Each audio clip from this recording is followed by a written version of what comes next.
Yo, what's going on, people? It's J.Walker at TLD. This is something brand new right now we're kicking off. So just a little vlog, podcast type vibe. I just felt like I've been missing from minute one because the stuff we'll probably get into as we go along these episodes.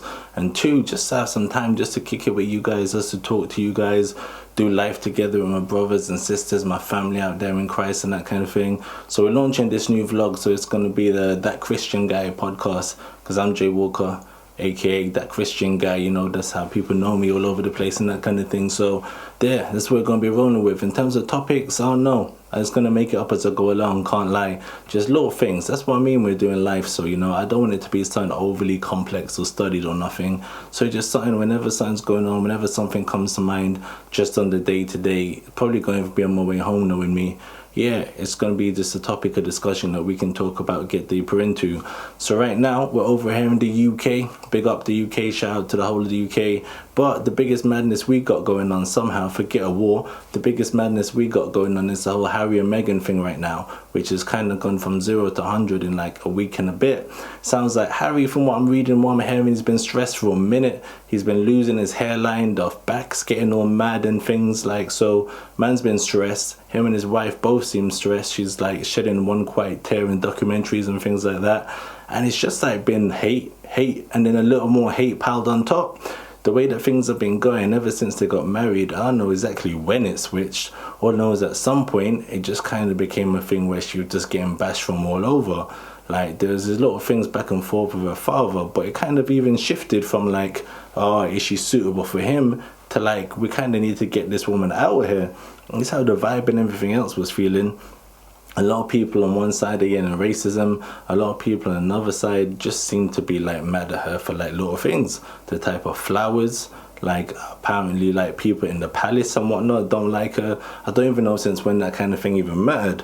But Harry, I can't knock it. You know what happened with his mother. So we're going back a few years, a couple of decades actually now. His mother died as a result of media chasing after her, literally chasing after her, sprinkle a little bit of alcohol on top and some high-speed Mercedes. And yeah, his mum died as a result of what was going on with the press. So it ain't really that shocking nor surprising to me that he decided that everybody's getting out of there. You know how it is as a parent, as a man, if you have a child and that kind of thing, it kind of just gives you a whole different mindset. So they got their child Archie that's come into the world and whatnot. So whenever that kind of happens, you just go into that mad protective mode whenever you're a new dad and all that kind of thing. So it's not shocking to me that they decided to bounce, do what's best for their family. But half the country acting like they're the ones getting divorced from Harry or something like that. Like, it seems like the whole narrative right now is like Meghan's taking dude away somehow against his will, even though he's the one that's like the prince and all this. He's the one that's the royalty. He's somehow a victim of something mixing in between her. And it's just been mad. And then they've gone over to Canada now, and then they're kind of still being hounded by the press, which ain't that shocking to me, but I think they're just kind of trying to set up like a little standpoint. So anybody goes over there, goes and harasses them and takes a picture, definitely looks like they're going to be going to court. Now, I mean, can't knock that either. If we want to get into the details of the thing, thinking about journalism, usually, I know it gets wild in the press because celebs are treated a bit like zoo animals out here or something. Shout out Kanye West.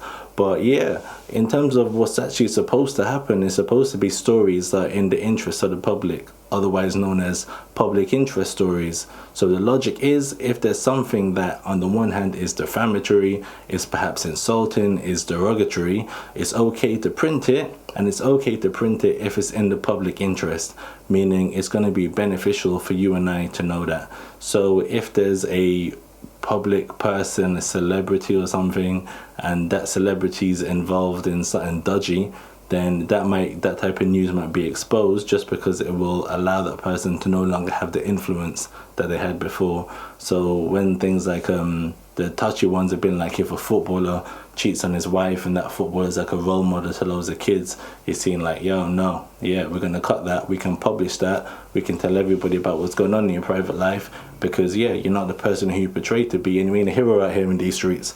But in terms of the Meghan thing, I'm like thinking like, what is the actual problem?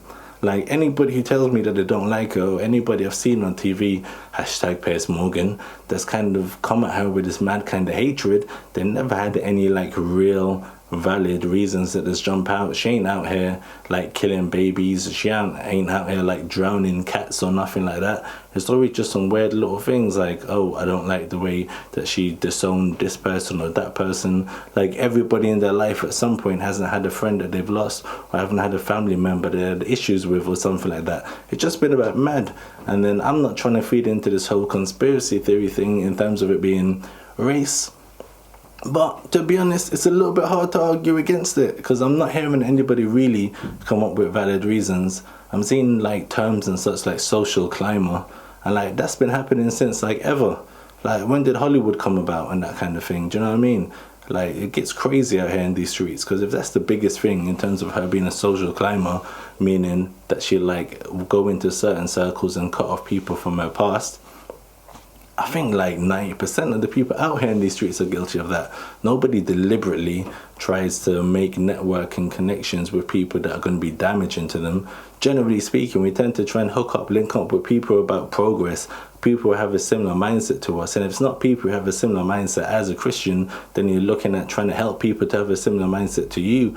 So this whole thing of her being a social climber simply because she's not having the same relationships that she used to, and looking at it, like, if I was in the royal family, I'm pretty sure somebody's going to tap me in the shoulder and be like, yo, you can't hang around with younger flamer no more, and that kind of thing. Do you know what I mean? So that kind of thing, and even that's shocking as well. I don't even get why she's the one having to take responsibility for not being as out and about in these streets. She's having to go over to Africa and dance with kids and these kind of thing in her spare time. Do you know what I mean? It's not like she's just going to be out here doing social networking events to be linking up with people and that. So I don't know, man. It's been a wild one. In terms of a biblical perspective as well, I'm just kind of looking at the thing from, I believe it's Ephesians 5 verse 31, when it talks about, you know, a man leaving his family and a woman leaving her family to come together in marriage and become one flesh. And that's pretty much what I see happening out there. It's like, they're like, yo, I don't care what happened before me. I don't care what happened 100 years ago, 200 years ago.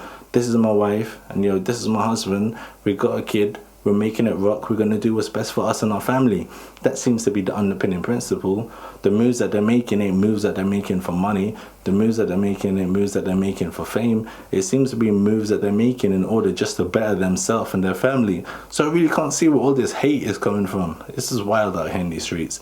But yeah, I don't know what you guys think. You might feel different to me. Full disclosure, I ain't that much of a royalist and that kind of thing. I don't know many Jamaican people or people from that background that are, to be honest. But yeah, maybe you feel differently, maybe you think differently, so I don't know. Let me know your thoughts. And as ever, like, share, sub, tag some people in, all of that, get some people involved in discussion. Let's keep it rocking till next time, yo. Bless.